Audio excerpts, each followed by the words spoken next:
চাঁপাইনবাবগঞ্জে দিন দিন বাড়ছে হামের সংক্রমণ। সবচেয়ে বেশি আক্রান্ত হচ্ছে শিশুরা। 24 ঘন্টায় নতুন করে 34 জন রোগী হামের উপসর্গ নিয়ে হাসপাতালে ভর্তি হয়েছে। হাম নিয়ে জেলার সার্বিক পরিস্থিতি জানাতে আমাদের সাথে সরাসরি যুক্ত হয়েছেন সহকর্মী জহুরুল ইসলাম। কথা বলবো তার সাথে। জহুরুল, জেলার হামের বিস্তার ও চিকিৎসা সেবা নিয়ে বিস্তারিত জানাবেন। দর্শককে জানাতে চাই, চাঁপাইনবাবগঞ্জে কিন্তু দিন দিন হামের রোগী কিন্তু বেড়ে যাচ্ছে। কিন্তু তবে একটু স্বস্তির বিষয় বলতে চাই যে গত সপ্তাহে কিন্তু চাঁপাইনবাবগঞ্জ সদর হসপিটালে কিন্তু একটি আইসোলেশন ওয়ার্ড ছিল, এখন কিন্তু 2টি আইসোলেশন ওয়ার্ডে কিন্তু ভাগ করে কিন্তু চিকিৎসা দিচ্ছেন এখানকার কর্তৃপক্ষ। চাঁপাইনবাবগঞ্জে এখন পর্যন্ত 886 জন হাম উপসর্গ নিয়ে রোগীকে চিকিৎসা দিয়েছেন।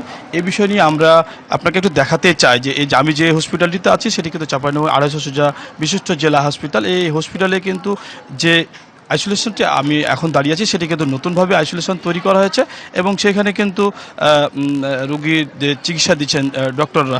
এই রোগীদের চিকিৎসায় মূলত তারা সেবা নেওয়ার জন্য এই হসপিটালে আসছেন। আমরা একটু এই যেখানে দায়িত্বরত একজন চিকিৎসক চিকিৎসা দিচ্ছেন তার সাথে আমরা কথা বলার চেষ্টা করব যে তিনি কী ধরনের এই চিকিৎসা দিচ্ছেন এবং কী ধরনের রোগীগুলো এখানে আসছেন। একটু বলবেন, আপনি তো এখানে চিকিৎসা দিচ্ছেন, মূলত কী ধরনের রোগীগুলো আসছে আর এটা নিয়ে প্রতিকারটা কী হতে পারে বলে মনে হয়? হ্যাঁ, অ্যাকচুয়ালি ধন্যবাদ। যে আমাদের 250 বিশিষ্ট চাঁপাইনবাবগঞ্জ জেলা হাসপাতালে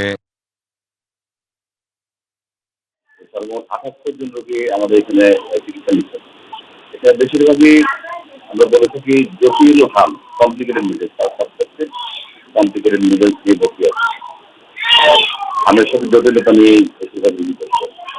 এখানে যেটা আমরা খারাপ ক্রিটিক্যাল সিচুয়েশন পাচ্ছি, খারাপ ক্রিটিক্যাল হামের সাথে সিচুয়েশন পাচ্ছি, হামের সাথে সিভিয়ার নিউমোনিয়া নিয়ে, সেগুলো নিয়ে আমরা একটু হয়তো হিমশিম পাচ্ছি। আর এখন আমরা হামের 2টি ওয়ার্ড চালু করেছি, আইসোলেশন ওয়ার্ড। আগে একটি ছিল, খুব গাদাগাদি করে থাকতে হচ্ছিল। এখন কিছুটা হলো আমরা স্বস্তি পেয়েছি, তাদেরকে একটু ভালোভাবে রাখতে পারছি। আর রিজাল্ট যে হামের আসলে চিকিৎসা তো যেহেতু এটা একটা ভাইরাল অসুখ, আমরা প্রোটোকল অনুযায়ী চিকিৎসা দিচ্ছি। আর হাম এখন যেটা আমরা দেখছি যে হামের প্রকোপ কিছুটা আমার কাছে মনে হচ্ছে যে কমের দিকে। একটু বলবেন, ছোট বাচ্চারা কি বেশি হচ্ছে না বড় মানুষও হচ্ছে? এখানে আমাদের কাছে যে ডাটাটা আমরা দেখতে পাচ্ছি যে বাচ্চাদেরই বেশি।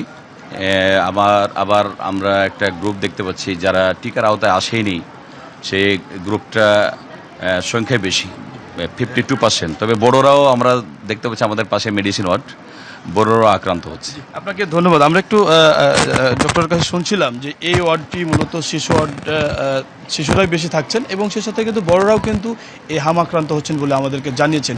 চাঁপাইনবাবগঞ্জে এখন পর্যন্ত কিন্তু একজনকে রেফার করেছেন গত 24 ঘন্টায়। এই ছিল সর্বশেষ তথ্য সাথী আমার কাছে।